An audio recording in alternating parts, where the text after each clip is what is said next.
আজকের গল্প সুপর্ণা ঝার লেখা পরিবর্তন।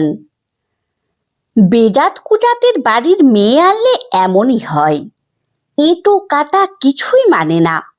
কোন দিন আমার বাড়ি থেকে গোপাল না পালিয়ে যায় এই মেয়ের জন্য। খেদোক্তির সঙ্গে কথাগুলো বলে চলেছেন কমলা দেবী।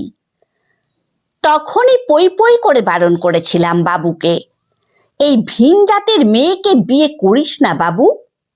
তার উপর আবার দিদিমণি, জ্ঞানের ঠেলাতে অস্থির হয়ে যাবি। কিন্তু আমার কথা শুনলে তো? এখন হাড়ে হাড়ে বুঝতে হচ্ছে আমাকে। নিজের ঘরে বসে ক্লাস 10-এর 3-4টে মেয়েকে একটু ভৌত বিজ্ঞানের কঠিন চ্যাপ্টারগুলো বুঝিয়ে দিচ্ছিল অহনা।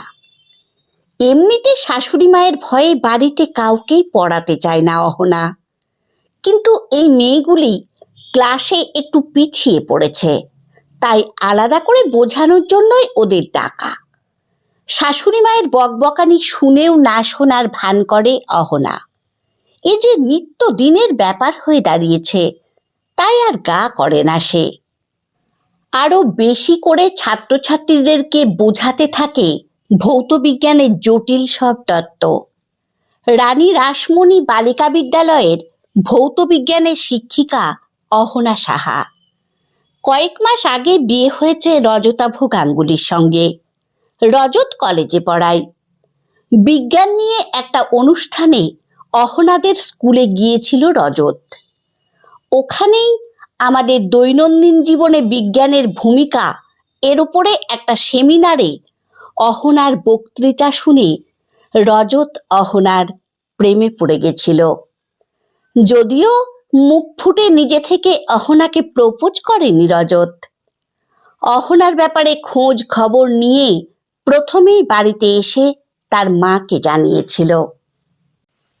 যে ছেলে বিয়ে করবে না বলে ধনুক ভাঙা পণ ধরে বসেছিল, সেই ছেলে মুখ ফুটে বিয়ের কথা বলতেই মা আর না করতে পারেননি। উনি মনে মনে ভেবেছিলেন, কে সেই মেয়ে যাকে একবার দেখেই তার ছেলে মন দিয়ে ফেলেছে, যে তাকেই বিয়ে করতে চায়। তারপর ছেলের মুখে অহনার পদবি শুনে প্রথমে পিকে বসেন। ছেলেকে অনেক বোঝান, আমাদের সমাজে কি মেয়ের অভাব আছে বাবা? আমি তোমার জন্য মনের মতো পাত্রী জোগাড় করে দেব। কিন্তু ছেলে তো নাছোড়বান্দা, বিয়ে করলে অহনাকেই করবে, নয়তো নয়। বাধ্য হয়ে মা রাজি হন।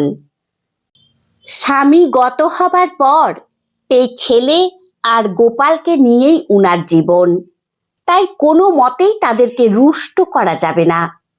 তাই তো অহনাকে দেখতে গিয়ে উনার মন খারাপ হয়ে যাবার পরেও চুপ করেছিলেন।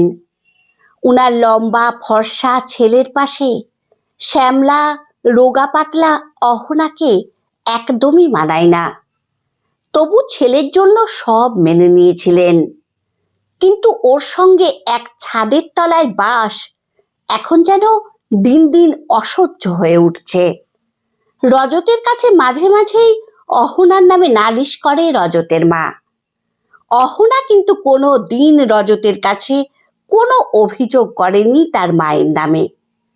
তাই রজত যতই দেখে অহনাকে, ততই অবাক হয়ে যায়। একদিন বাড়িতে অশান্তির পর রজত মায়ের কাছে অহনার নামে 1000টা নালিশ শুনে ঘরে এসে অহনাকে বলল, তোমার কোনো নালিশ নেই অহনা? অহনা হাসি মুখে বলল, না। রজত অবাক হয়ে বলল, কিন্তু তোমাকে নিয়ে যে মায়ের এত নালিশ, আর তোমার মাকে নিয়ে কোনো অভিযোগ নেই কেন? খুব শান্তভাবে অহনা বলল, আসলে মায়ের তো এটাই জগৎ। এই 4 দেওয়ালের গণ্ডির বাইরের জগতের সাথে মা বিচ্ছিন্ন হয়ে পড়েছেন, তাই সংসারের খুঁটিনাটি নিয়েই মেতে আছেন। এসবের মধ্যেই হয়তো উনি ওনার বেঁচে থাকার রসদ খুঁজে পান।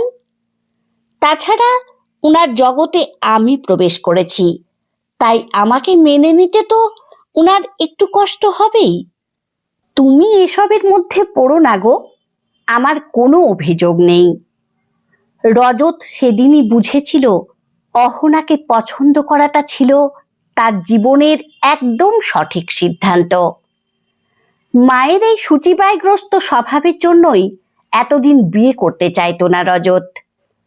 সেদিন আদর করে বুকে চেপে ধরেছিল অহনাকে, তারপর বলেছিল, এত ছাত্রীদের মনে বিজ্ঞান মানসিকতা গড়ে তুলছ, আর যার সঙ্গে সারাক্ষণ থাকতে হবে তাকে পরিবর্তনের চেষ্টা করছো না কেন? অহনা হেসেছিল, তারপর বলেছিল, তুমিও তো সায়েন্সের টিচার, তুমি কি পেরেছ তোমার মাকে পরিবর্তন করতে? রজত কোনো উত্তর দিতে পারেনি সেদিন। আসলে কিছু বিশ্বাস, কিছু রীতি আমাদের জীবনে এমনভাবে আস্থে পৃষ্ঠে জড়িয়ে গেছে যে আমরা সেগুলোর কোনো বৈজ্ঞানিক ব্যাখ্যা পাই না, তবু মানি। জন্ম থেকে মেনে এসেছি, তাই হয়তো মানি। লক্ষ্মী পুজোর দিন সকাল থেকেই বাড়িতে পুজোর আয়োজন চলছে। পঞ্চব্যঞ্জন, মিষ্টান্ন, নৈবেদ্য সহযোগে খুব ধুমধাম করে মা লক্ষ্মীর পুজো করেন কমলা দেবী। সব ভোগ নিজের হাতে রান্না করেন তিনি। প্রসাদ পেতে কত আত্মীয় স্বজন ও বন্ধু বান্ধব আসেন সন্ধেবেলায়। এবছরও তার ব্যতিক্রম নেই। এবার তো অহনা আছে, তাই রজতের সব বন্ধুরাই আসতে চেয়েছে, তাই এবারে যেন আয়োজনটাও বেশি। অহনাও যতটা পারে শাশুড়ি মাকে সাহায্য করছে, কিন্তু ছোঁয়াছুঁয়ির ভয়ে অহনাকে সবকিছুতে হাত দিতে দিচ্ছেন না কমলা দেবী। শুধুমাত্র বাইরের কাজগুলোই তাকে দিয়ে করাচ্ছেন। অহনা সবটা বুঝতে পারলেও মুখে কিচ্ছু না বলে চুপচাপ নিজের কাজ করে চলেছে। কাঁসার বাসন কোসন সব কিছু মেজে ধুয়ে দিয়েছে। সারা বাড়ি ঘর পরিষ্কার পরিচ্ছন্ন করে চলেছে। এবারে মায়ের ভোগ নিবেদনের জন্য বাবুর চাকরি পাবার পর যে রূপোর থালা বাসনগুলো কেনা হয়েছিল সেগুলো কমলার ভীষণ স্বাদের। তাই সেগুলো নিজের হাতে পরিষ্কার করার জন্য কলতলায় যেতেই কেমন করে যেন পা পিছলে পড়ে গেলেন। এই বয়সে পড়ে যাওয়া মানেই সর্বনাশ। পা আর কোমরে ব্যথা পেয়েছে, মনে হয় কোমর ভেঙে গেছে। তবু বাড়ির পুজো ছেড়ে কিছুতেই আজ কোথাও যাবেন না। তাড়াতাড়ি অ্যাম্বুলেন্স ডেকে জোর করে নার্সিংহোমে নিয়ে যাওয়া হলো। যাবার সময় বাধ্য হয়েই সব দায়িত্ব অহনাকে দিয়ে যেতে হলো। ব্যথার মধ্যেও কষ্ট করে সব কিছু বুঝিয়ে দিয়ে গেলেন উনি। সারা দিন ধরে অহনা নিজের মতো করে পুজোর সব কিছুই জোগাড় করলো। কাজের মেয়েটা অবশ্য হাতে হাতে ছিল। শাশুড়ি মা থাকলে শেফালিকে কিছুতেই পুজোর কিছু ছুটে দিতেন না। সন্ধ্যের একটু আগেই শাশুড়ি মা বাড়ি ফিরে এলেন। এক্স-রে রিপোর্টে দেখা গেছে কোথাও ভাঙেনি। তবু নার্সিংহোম থেকে আজ রাতটা ওখানেই অবজারভেশনে রাখতে চেয়েছিল। উনি জেদ করে চলে এসেছেন বাড়ি। বাড়ি এসেই আগে রান্নাঘরের সামনে এসে হাজির উনি। অহনার তখন সব রান্নাই কমপ্লিট, শুধু খিচুড়িটা গরম থাকবে বলে শেষে বসিয়েছে। বাড়ির রান্নার গ্যাস ওভেনে রান্না করতে দেখে কমলা দেবী যেন রাগে ফেটে পড়লেন। ভোগ রান্নার জন্য আলাদা আরেকটি গ্যাস ওভেন আছে। যাওয়ার সময় অহনাকে সে কথা বলে গেছিলেন কমলা দেবী, কিন্তু উনার কথা না শুনে এভাবে পুরনো ওভেনে আবার রান্নাঘরের মধ্যে রাঁধতে দেখে জ্বলে উঠলেন তিনি। বললেন, সব রান্না ফেলতে হবে। বাইরের দালানে নতুন ওভেনটা সেট করে দে বাবু, আমি আবার ভোগ রান্না করব।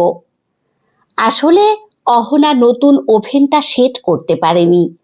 এদিকে দেরি হয়ে যাচ্ছিল দেখে পুরনো ওভেনটাই পরিষ্কার করে রান্না বসিয়ে দেয়।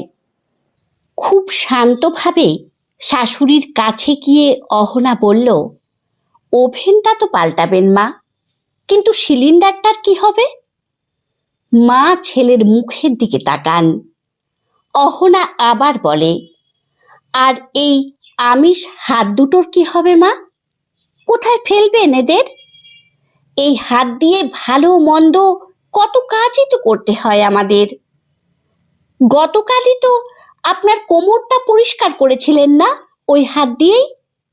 কোথায় খুলে রাখবেন মা এই নোংরা হাত দুটো? কমলা দেবী চুপ করে যান। মনে মনে ভাবেন, ঠিকই তো বলেছে বৌমা, কিন্তু মুখে কিছু বলতে পারলেন না। চুপচাপ নিজের ঘরের দিকে চলে গেলেন। অহনার চোখে চোখ রেখে কৃতজ্ঞতার দৃষ্টিতে তাকায় রজত।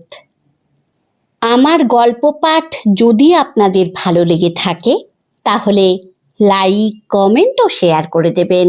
ধন্যবাদ।